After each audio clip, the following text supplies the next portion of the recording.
Here's a brief but annoying message to let you know that you could have first heard this episode 9 months ago if you were a subscriber to our Iron Filing Society Patreon offering. For the price of a pint and a St Clement's each month, you can get up to 4 episodes a week, 9 months before the rest of the world gets them. Early access to regular episodes, lots of other marvellous benefits, and there's absolutely no adverts or brief but annoying messages like this that will get right on your tits. Find out more and subscribe now at tftimemachine.com/ironfilings. Here we go, here we go, here we go, here we go, this is it! This is Top Flight Time Machine. I am Andy Hotbody Dawson. Bow, bow, bow. I'm Sam Nifty Delaney. So what? Welcome along to another Melchester Odyssey. I have in my right hand the 31st of March 1984. You know what? I'm lying. It's my left hand. There. Deal with it. Well, thanks for owning up. Yeah.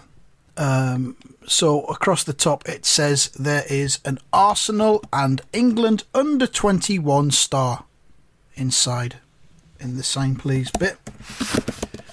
1984 Arsenal and England under 21 star. I haven't even looked. I don't. Oh, we know who it fucking is because it was flagged up last week. Stuart Robson, isn't it? Great player.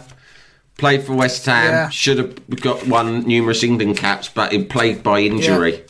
Yeah. There he is. Well, it's quite different. I don't remember him looking like that actually. He's still occasionally on Talk Sport, and he's got this. When he turned up, he's one of those players who rubbed up against other players the wrong way a little bit. He was quite arrogant. Mm-hmm. And so when he walked into West Ham from Arsenal, legend has it. I mean, West Ham had done well a couple of seasons before. We'd had a good team, and then he was our first sort of big signing, and he was like England under 21 captain. But he came in and was really like this. He looked around at the training ground.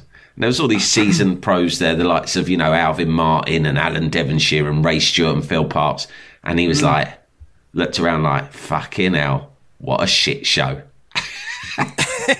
It was strong, it was a bit Teddy Sheringham turning up at Old Trafford, but worse, he'd come from Arsenal, which is obviously a much posher and better resourced football club, to be fair, and he'd come over to East London, and we had I think our training ground was literally like a wreck with a porter cabin. Well, to be fair, back then Arsenal was a bit of a shit show before George Graham sort of picked it up and sorted it out. But still it had. But even so, in the scale of London clubs, I'm honest enough to admit that Arsenal have always sort of been the top club in London in terms of their heritage and everything.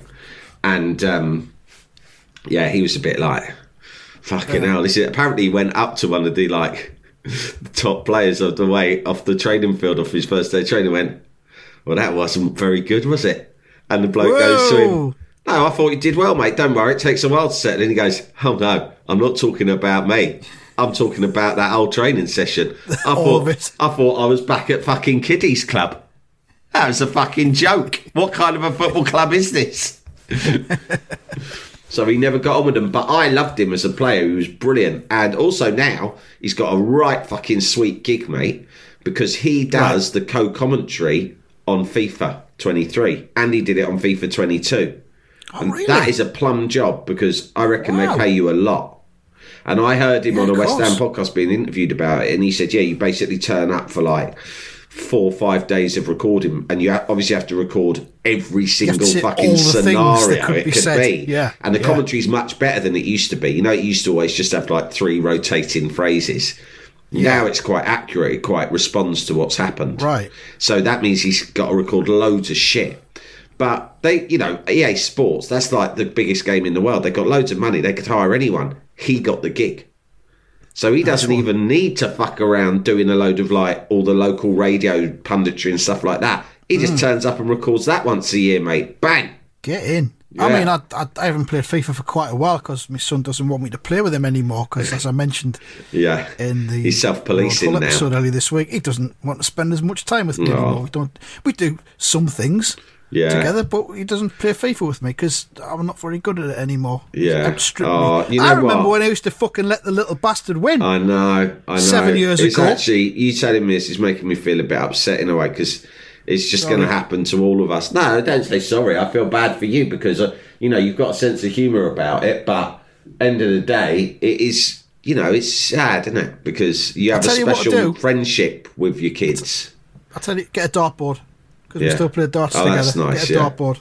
Yeah. You might graduate from it. Because he'll be off playing FIFA with his headset, with his mates and everything, and he won't want you to play. Yeah. But he'll probably still play darts one-on-one with you. Yeah, I'll find something we can do. Yeah. Maybe we'll both take up smoking. Yeah, something like that. Yeah. Or sticks. Stick collecting. Yeah, I really. That's when I know that his childhood will be over, when he stops wanting to play sticks with me. He loses interest in sticks. Yeah, then it's all over. It's gone. That's how it happens, though. You can't go back. You can't. So Roy the Rovers, on the front page, Melchester Rovers had stormed into the semi-finals of the FA Cup after a brilliant tactical victory over Carford City. It was hilarious, is what it was. Humiliating for Carford. Tactics. Dennis Blair. You done me with tactics, Roy. I've tacticked you. I've absolutely tacticked you.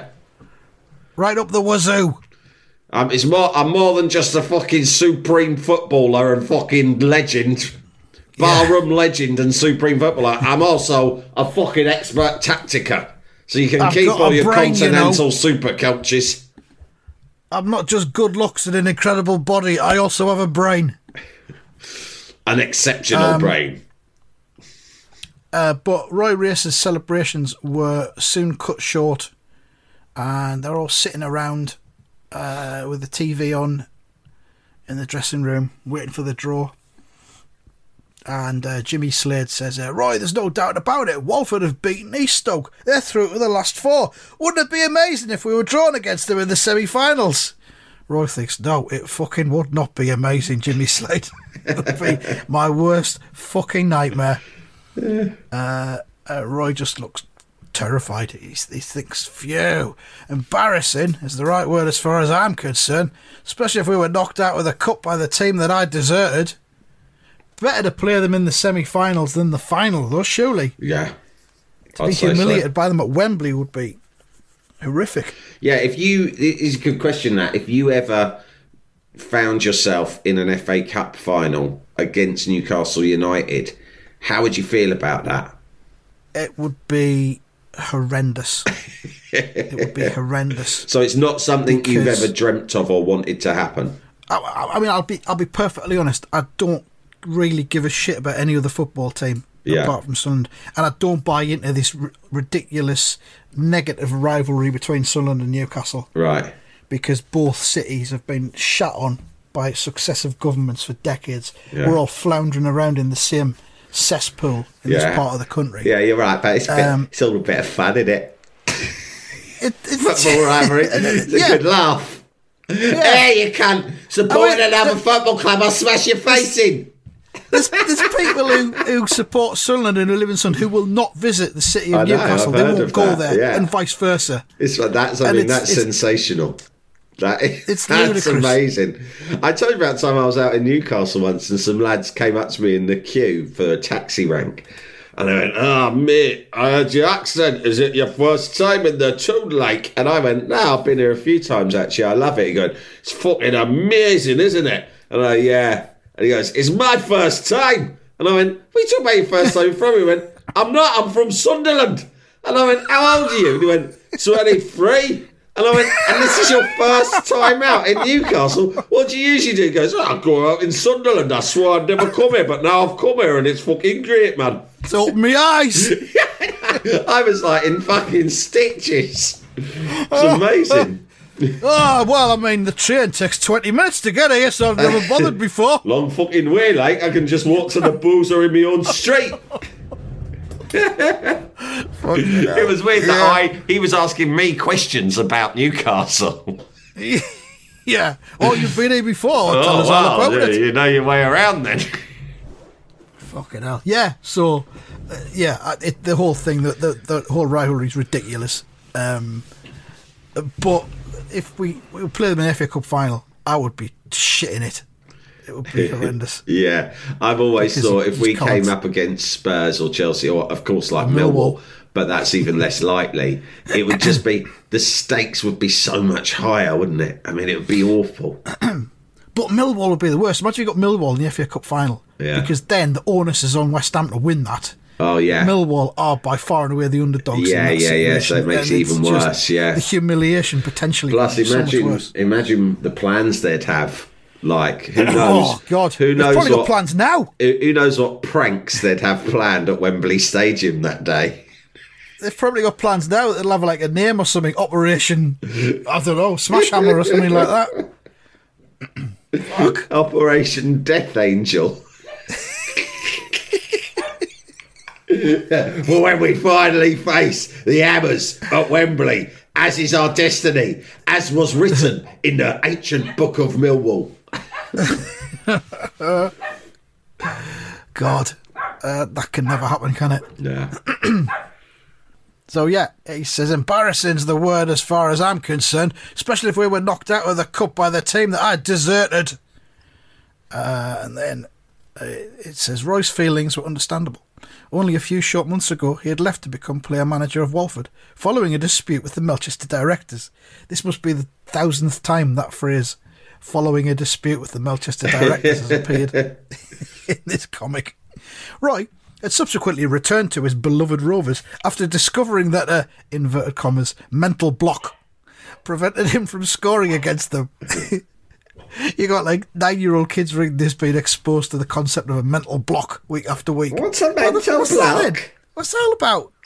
I'm 9. Give me that bloody brilliant. comic. No, you're not reading this anymore. That's mock. That's socialist nonsense. That is mental block.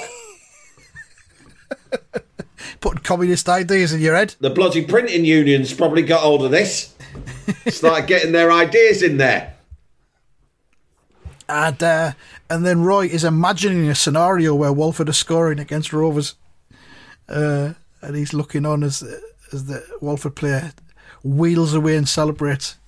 Yeah, it's his worst nightmare. So we'll see. We'll see what happens over the page.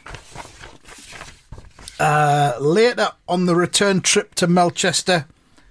That's a lovely picture. They're driving back on the bus in darkness. Yeah, he's done it all in black and white, old Skew. It looks really good and dramatic, doesn't it? Looks cosy too. I wouldn't mind being on that coach. I'd be having a lovely sleep. Got some low lighting on the bus itself. The headlights are beaming off in both directions as they're driving. Sorry, I called you Len there. Andy, do you have a, this is logistically speaking, I've never really fancied coach journeys because I've heard they're like pretty like horrible, but I believe National Express is more the upmarket option, right? Is that right in comparison to Megabus? Compared to, let's say, Megabus, yeah, I think. Yeah, Megabus is like fucking mayhem, yeah. Yeah, well, I don't know. I've never been on either of them, so I don't know. All I'm saying is, from a logistical point of view, right? Because I sleep, as you know, I sleep very easily on long journeys. You do. So I'm thinking, say if I needed to go up to like Scotland or Newcastle, Sunderland, or something. Maybe if I just got on a fucking coach late at night and it went through the night, it's like next to nothing the cost, isn't it? Well, get the sleeper train. Yeah, but what I'm saying is the coach is so much cheaper than the train, isn't it? It is. And the reason you get on the coach, the reason you don't get the coach is that it's supposed to be like hell on wheels. Yeah. But if you went on a nice overnighter where it was all quiet and you could just sleep. But maybe you've got no guarantee. It might be like night hell. It might be like a disco on there. Yeah, that's the risk, isn't it? It depends on who's on there, doesn't it? Yeah. Well, if anyone's listening and wants to get in touch and let me know what... I mean, I haven't got any journeys planned like this, but I'm just looking at this image of the coach and thinking, a late night coach trip through the night on empty roads where you can just sleep. Yeah. It might be quite pleasant and fun in a way. But am I being unrealistic? Get in touch and let me know what your experiences are. I've always fancied the sleeper train just as an experience, just to do it, see what it's like. I've done it on the continent several times. Oh, right. Yeah, I've done on the continent. On the continent, yeah. I've done it. Paris to Bar. I took my dad to see Barcelona at Camp Nou, and we got the train to Paris, and then the Eurostar to Paris, and then you change onto a sleeper train. and went to Barcelona. You had dinner on the train, yeah, quite nice. Good. It was still when I was drinking, so we had a bottle of wine and dinner in the dining car. It felt like James Bond, and then I got into my couchette. I got into a little couchette, mate, and just lay there and slept. And in the morning, they came and banged on the door. The geezer would go like this: "It's breakfast, breakfast!" Right? And he wakes you up. Wake up, English! As you're approaching. Wake up, English! It's time for your scrambled eggs and bacon. We make it just for you. Yeah, and you wake up, it's all sunny, and you're rolling into Barcelona. You look out the window, you see the seaside. Fucking sensational, mate. It's not even that expensive. I've done it then. I've done it a number of times. Good for you. For our 5-year anniversary, I took the missus on the Orient Express. Fucking blinding. Nice one. I thought you were going to suggest something for our 50th anniversary that's coming up next month. I would love for you and I to go on the Orient Express to Venice together. I think we'd have a lot of fun. It might be worth us looking into. We could do a special fundraiser and do some special shows for people just to raise the money. It's not cheap, but mate, you would love it. That you get your own fucking butler just for your cabin, and he stands outside, and you don't even know what's coming next. I got a knock on the door about 3. We were just sitting there going through the Swiss Alps. I was reading a book. Knock, knock, knock. I mean, this is years ago. It's like would have been 2010. Knock, knock, knock at the door. What's this cunt want now? Open the door. Full cream tea. Get in I hadn't even ordered it, mate. It was a whole tower. You know, a cake tower with little finger sandwiches and little cakes, right? Cream cakes, French fancies, all of that. Little finger sandwiches, salmon, cucumber, whatever. Pot of tea and a pot of coffee. Wheels it in. I go, what's this? I didn't order this. Hey, I'm not paying. I know what you're doing. You're trying to upsell me. I didn't order this. And he's going, no, this is just part of the service, monsieur. Complimentary. Yeah. I go, right, get out then. I'm going to fucking scuffle this before anyone asks any questions. Scuff, scuff, scuff, scuff, scuff, scuff. Drink, drink, drink. Right, get this trolley back out in the hallways. Get him away. Kick. And then 25 minutes later, he knocks on the door again. Would sir like a pack of playing cards? Yes, I fucking would. Leave them outside. They are the ones with the naked ladies on them. Yeah. Oh, yeah. Too fucking right, I would. Yeah, you got any flick knives? Yeah. You got any of them sweets that come in long strips all stuck together? You know the ones, don't you? Nip out and get us some of them, will ya? Strawberry ones if they got them. If not, I don't mind. I'll have the orange. Jalapeño. Jalapeño. Anyway, back to Melchester. So they're on the coach. And Roy's sitting there, they're doing... Oh, the radio's on. It says, and here is the draw for the semi-finals of the Football Association Cup. Quiet, everyone, here it comes, says someone. Roy held his breath. Roy's sitting in his seat with his eyes closed and his fingers crossed because he doesn't want fucking Walford in the draw. And it says Walford Rovers will play Melbourne. Oh, and someone says Melbourne. That means we've come out of the hat with Western Villa. Wahoo!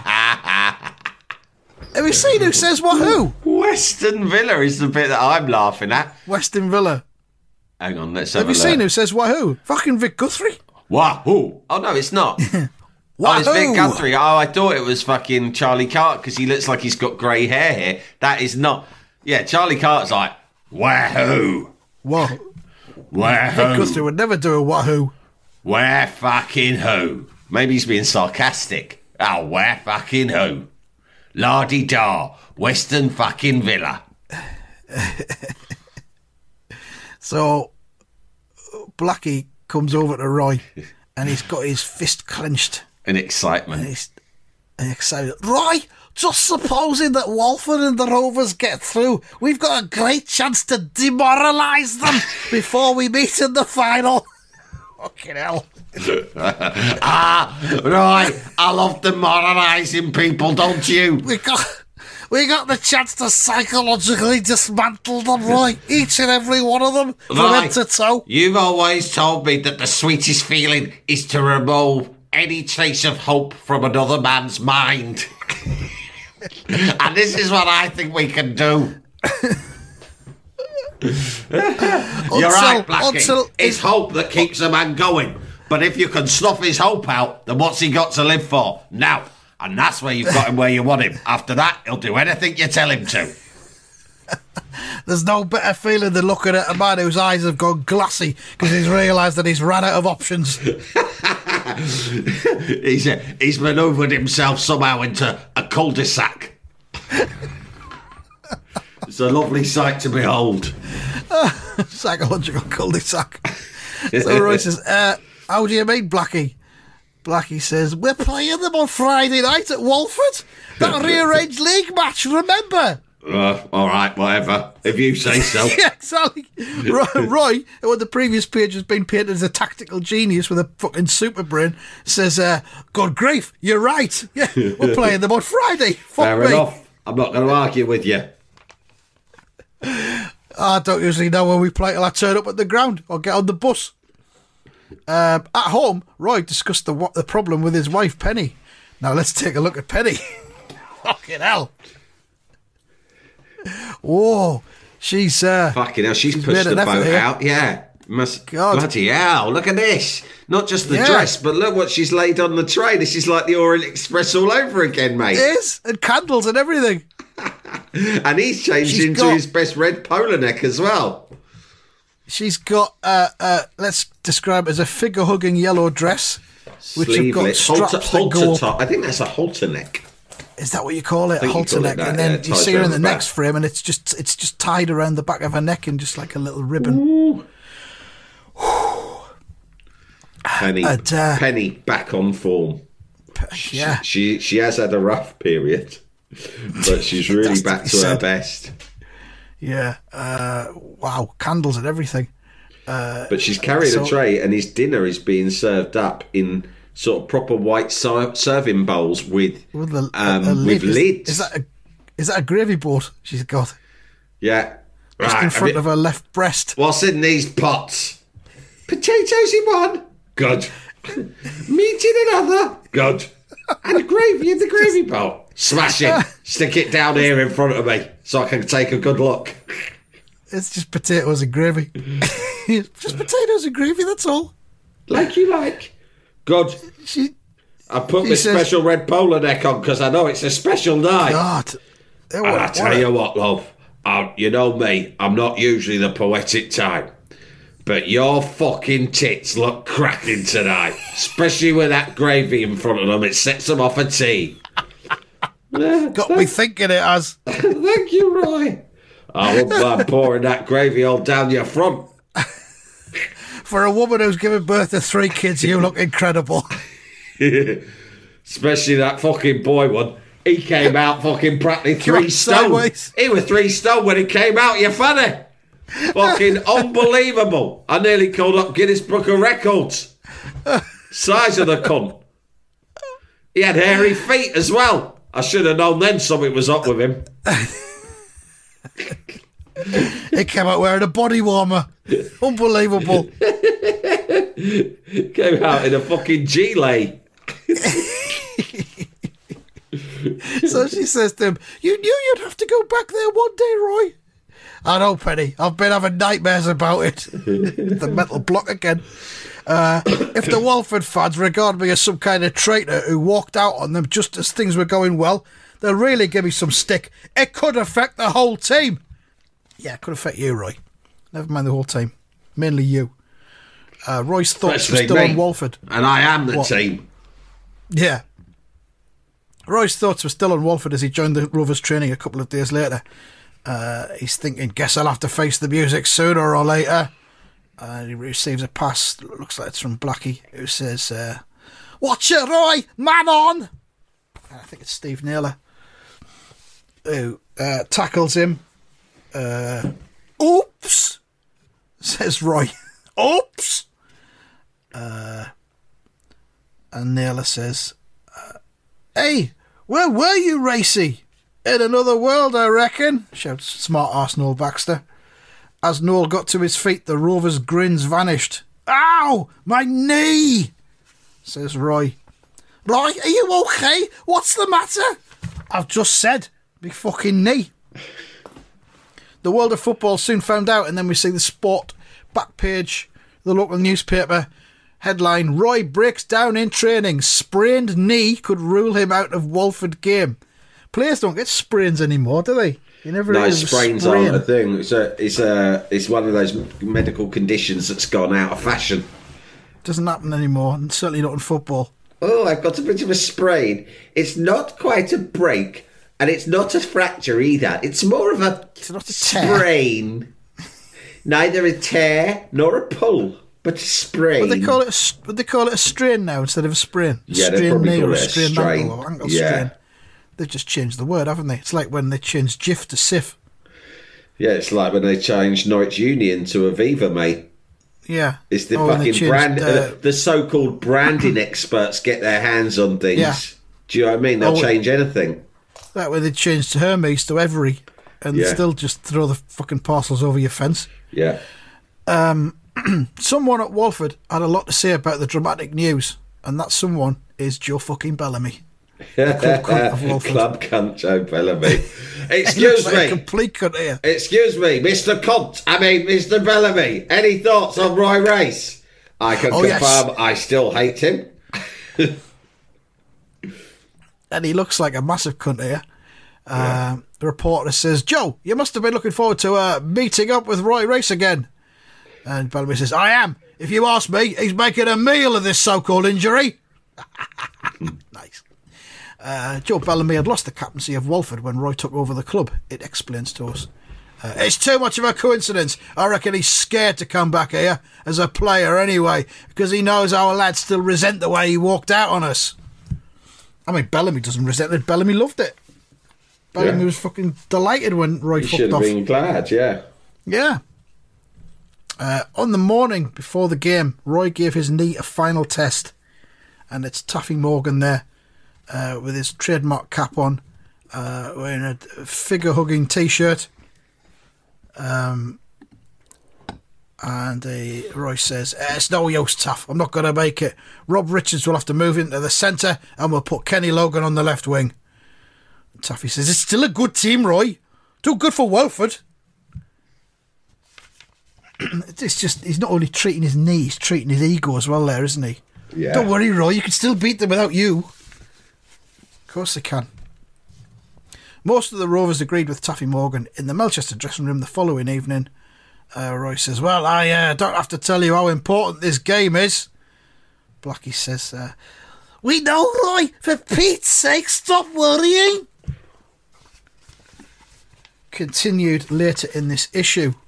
I'm surprised he hasn't even put himself on the bench. I am starting to be a bit suspicious about this so-called sprain myself. Yeah.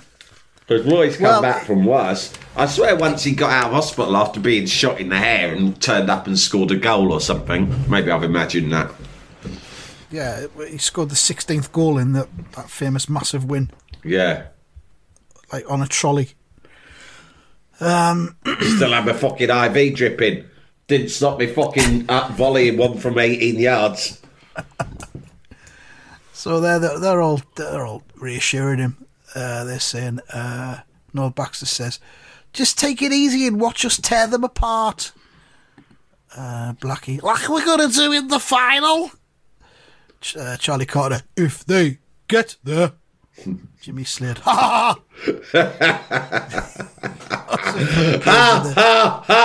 ha. Roy in his brown suit walks up the tunnel. It's all right for them. I'll be sitting on the bench with my back to a hostile crowd. And my cock in my hand. Is this at Walford then? It looks like it is, because there's lots of Walford fans. Having to fucking talk to Taffy all the way through the fucking game. Fucking small talk with a Welshman. There's nothing worse. But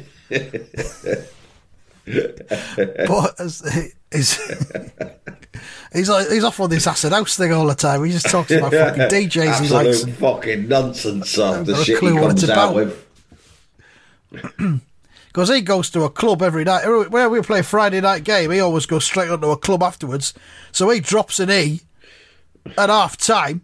He spends the fucking second half gradually coming up. Talking And all then he's sorts of away nonsense to about how whatever much he it's called. fucking loves me. It's away at the town. Reckons he's fucking Nightmare. getting himself a fucking holiday apartment in somewhere called Ibiza. Oh, I don't know. Sounds like a fucking load of shite to me. Fucking at his age as well. Fuck me. As Roy emerged from the tunnel, Walford fans are all going, hooray! Roy goes, oh? And they shout, good old Roy! Welcome back, Racy! Eh? Fucking hell. And they're shouting, we know you did your best for us, even while you were missing the Rovers. You gave everything for Walford, and that's all we ever asked. Fuck me, what? What is this? Power play? Big power Jesus. play. The roars of appreciation almost drowned Joe Bellamy's voice. Roy, race! Roy, race! Roy, race! And Roy's got his arms aloft, saluting them as Joe Bellamy looks on. So, he's still a hero to our fans, eh? Well, that doesn't cut any ice with us, does it, lads? No way, Joe, says his teammate. We'll give Melchester a taste of what'll happen to them at Wembley if they're lucky enough to get there. Smash! He says that as he just fucking whacks the ball at the keeper. The keeper just cowers out the way. Too hard! Hit me some softer ones so I can get my eye in. I'm just warming up. We're just practicing, Joe. I used to play in goal for a five-a-side team when I was at university. And I remember actually said we were warming up for a game and I had to play in goal for this game.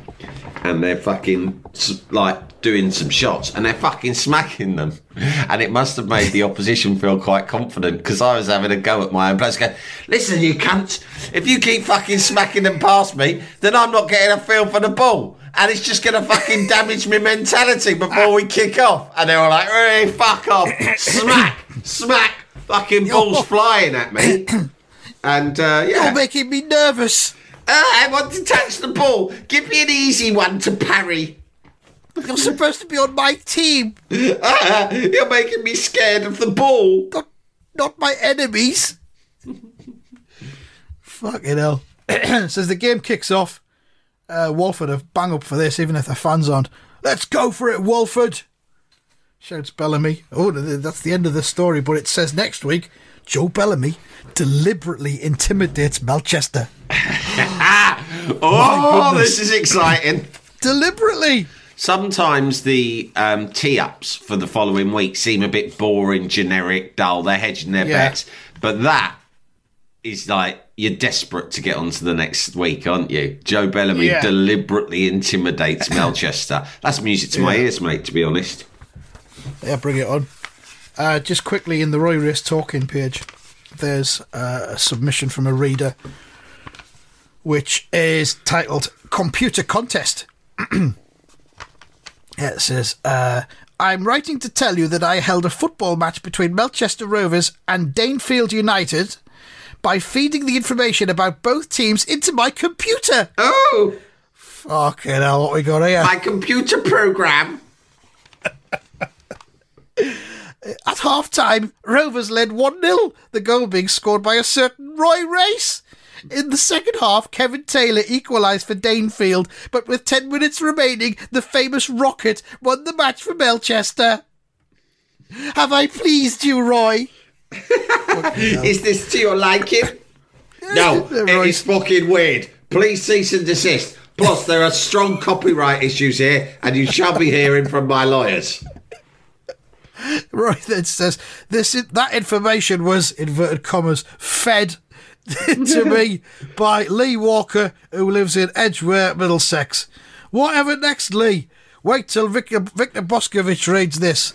And then he says, alas, alack, oh, more woe for him. Which I think is one of Boscovich's catchphrases. But, yeah, people feeding shit into computers and then sending the results out to Roy. Yeah, I've got nothing to add to that. So, marks out of 10 for that one. We haven't given marks out of 10 for a while, I don't think. I really liked that one. It was. I like a one where it's a mix. There's a bit of on-field action, a bit of Penny at home, and a bit of dressing room. This one had the coach scenes, which I was a fan of too. So I'm going to give this a 9. I'm giving it a 10 because of Penny. Yeah. Penny and that fucking spread. Yeah. That spread she's laid on. What's for dinner? Tits and gravy. Count me in. Yeah. It would have been 9.5 until the gravy made it. Right, thank you very much. We'll be back and find out what happens next time. Goodbye. Goodbye.